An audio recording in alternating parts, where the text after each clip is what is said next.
Hi guys, it's Phil from All Leeds TV here to give you the first in a new series of How to Beat. I'm not going to lie, I was meant to do an opposition preview before the game last week. I decided looking at Man United that I didn't know how we were going to beat them, so I wasn't going to make myself look stupid, which I'm kind of happy about now. But I'm prepared to get all the flack that I'm likely going to get if we don't beat Everton now.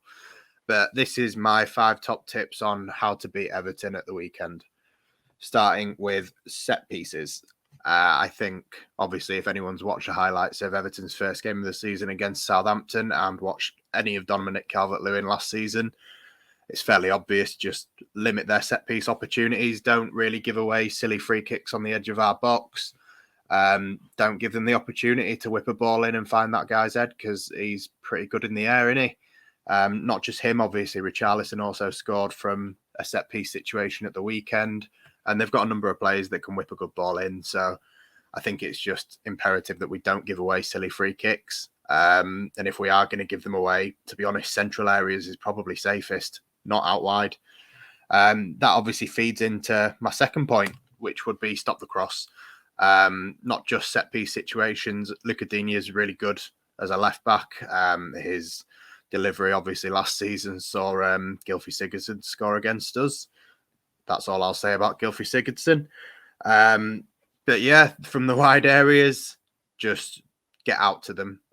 Force them into central areas if we can.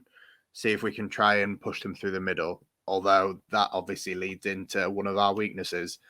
From Man United, it was clear that the middle of the park wasn't an area of strength for us at the moment, especially without Calvin Phillips. I think this isn't expert analysis to say this, but most people would be saying start Calvin Phillips this weekend. Robin Koch in that position for me isn't the one.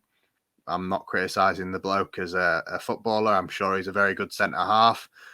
But for me, that position can only be filled by Calvin Phillips. And in big games, the result against Man United has made this a big game now. First time back at Ellen Road in front of fans. We need to win. We need something to lift the confidence. We need to lift the fans. And seeing Calvin Phillips start that game would lift me. So I want to see Calvin in the middle, breaking things down and setting us off like he did against Everton last season.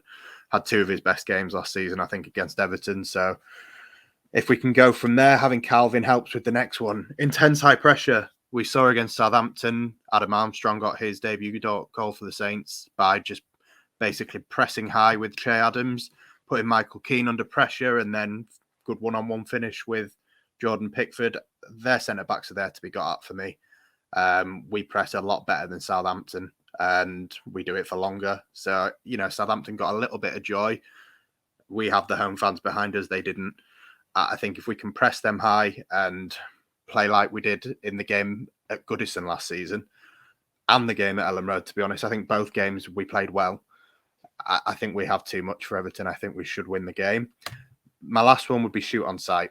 We've, on this channel, taken the mick out of Jordan Pickford as Mr. T-Rex Arms quite a few times. I think he's the most erratic goalkeeper I've ever seen in the flesh. He's absolutely crazy.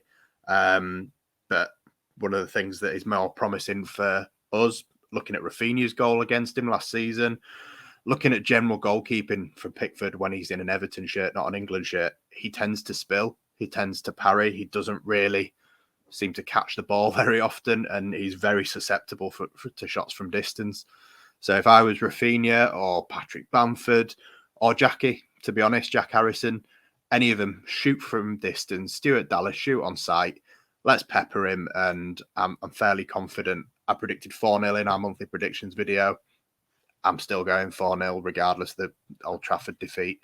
I think this is the one where the fans get behind us, the players turn it on, Bielsa picks the right team, and we start the season in style. Fingers crossed. Bielsa, if you're watching, don't need to listen to me. I'm sure you know what you're doing, but start Calvin and get us a win. Cheers, guys, and I will see you next week for how to beat and top 5 stats. Cheers.